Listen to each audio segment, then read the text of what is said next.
remember giving my first mock in April or March of 2022.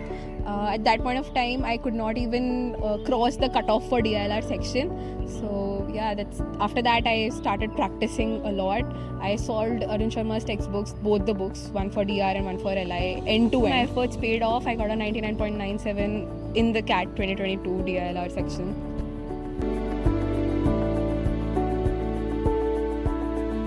Hi everyone, I'm Srishti Yadav, first year PGP student at IIM Kozhikode.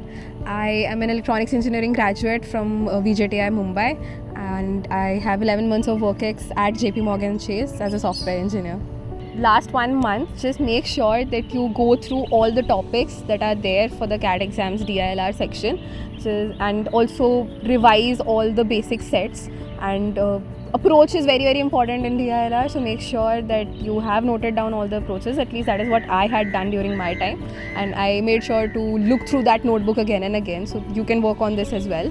Secondly, give sectional mocks because they will give you a timed experience. You will not stick on to one section for a very long time while giving a sectional mock, so that will also help you to boost your score.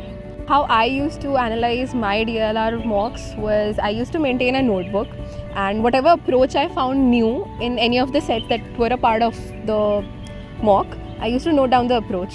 So make sure you do watch the video solutions if you're not able to crack a set, and then also read through the solutions, because in CAT you'll find many of the concepts repeating over the years.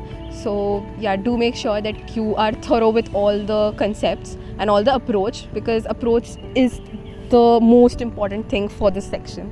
For the D-Day strategy, make sure you take a look at all the sets that are there in the question paper. Choose the set that you're most comfortable with, the topic that you have practiced a lot, and then try to solve that first, obviously. And then after you're done with all those type of sets, then just move on to the other set that you did not solve, and just try to look at it if there are any freebies. Now how to do that? Just make a note if there is any correlation between the questions in the set. If not, then you can definitely tackle one or two amongst that set as well. So don't leave out on any freebies. Hi, I'm Harshit Chauhan, fresher engineer, and today I've been asked to share my approach when it comes to VARC in CAT. So my last 1 month tips for CAT aspirants would be, first of all, take as many mocks as you can so that you identify the strongest areas that you have. If your VA is strong, attempt that first. If your RC is strong, go ahead with that. Just make sure that you stick to the time frame that you have allotted to each of these sections. Secondly, when it comes to difficult vocabulary, don't stress too much on that. Right now focus on comprehension, because the final aim is to solve those questions, and it's very rare that one particular word would actually stop you from doing that. And finally, analyze those mocks that you're giving.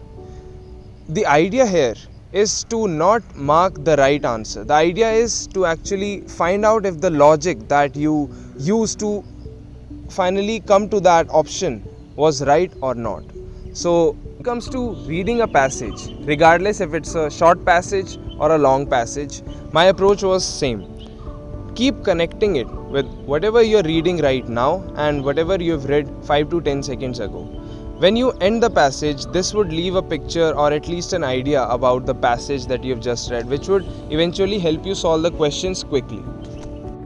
Now my idea here was to keep mental notes, but if people prefer to take written notes, you may go ahead with that. My approach was very straightforward.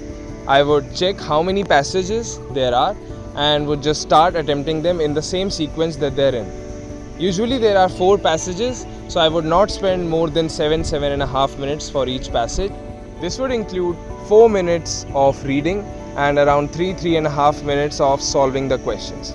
I do not like the idea of skipping the whole passage just because it's a little difficult to read, because it might have some easy questions at the end which you don't want to miss.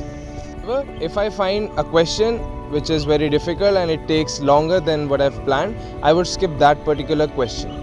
Doing so would leave me around 10 to 12 minutes for verbal ability, which is just enough time to solve all of them. Hello guys, so this is Sashank. I'm an electrical engineer from IIT Madras, and I've worked for 2 years in geo platforms. and I'm a first year student in IIM Kozhikode. I think 3 of the most important things that I would suggest for my fellow aspirants is that when solving the mock papers and even on the D-Day, it is imperative for you to identify the easy questions from the tough ones. You have to focus on your strengths, try to identify the easy questions and get them done with as soon as possible, so that you have ample time left for the moderate questions and the lengthy questions, because the paper setter wantedly keeps these hook questions so that you spend as much time as possible on that, and that's where you don't want to get stuck on. So find the easy questions, come back to the lengthier questions later, and you develop the skill by solving more and more mocks, and you get a knack of finding these kind of questions. The second thing that I would tell is you don't have to do anything crazy. So even on the D-Day when you're going to write the exam, have a good night's sleep. I know you all are well prepared. Have a sumptuous breakfast. Just go out there and just be yourself. So you don't have to feel stressed about anything. Okay. And the third thing that I want to touch upon is when you're analyzing the mocks. So giving the mocks is one part. You have to thoroughly critically analyze. So for example, when I used to solve my mocks, there used to be one of some questions which used to take more time than I expected them to take. What used to happen is that there are certain kind of questions that you unlock when you actually analyze one or two of these questions. So you get to understand how you got delayed in that question, and you try to find new ways in solving the question in a faster manner. So that's how you sort of unlock all these other questions that you haven't even seen before. So this is something that's really important, and I wish you all the best for your CAT preparations, and I'm sure you'll do well.